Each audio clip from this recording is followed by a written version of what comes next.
Alright guys, get your 2 clips ready. Click on the first clip, and what you want to do is duplicate it. On the duplicated layer, double click to open it, grab the roto brush and rotoscope your subject.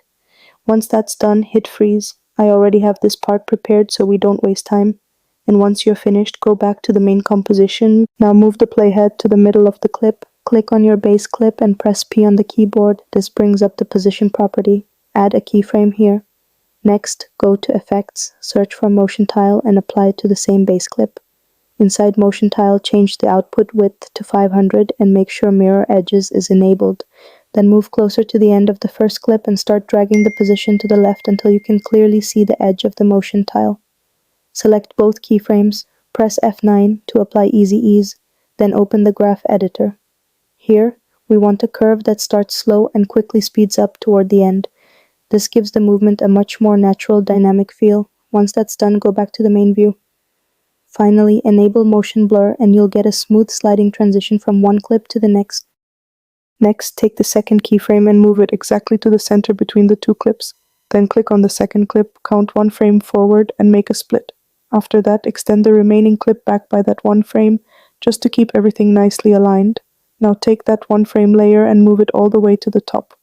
Bring the playhead to the beginning of that layer, right-click, go to Time, and choose Freeze Frame. From there, count 5 frames to the left, extend the frozen layer, and line it up perfectly so it ends right in the center. Now double-click the layer to open it in the layer panel. What we want to do here is mask the entire right side of the frame starting from the hand. So grab the pen tool and carefully start drawing your mask along the edge of the hand. Take your time here. The cleaner the mask, the better this effect is going to be. Once the mask is done, we can click away from the layer and go back to the main composition.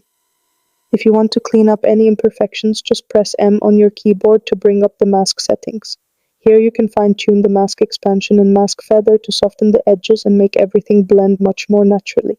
Now you'll have a clean freeze frame slide transition. And to make it even better, we'll tweak some additional settings. Next, move to the end of your freeze frame layer, press P on your keyboard to reveal the position and add a keyframe there. Then, go back to the start of the layer and start dragging the object completely off screen. Apply Easy Ease by selecting both keyframes and pressing F9, and don't forget to enable motion blur. At this point you could stop. The effect is already working nicely. But to take it a step further, I'll add some extra energy using a shake effect. Create a new adjustment layer, apply my shake preset, and instantly you can see how it makes the whole slide transition feel much more dynamic and lively.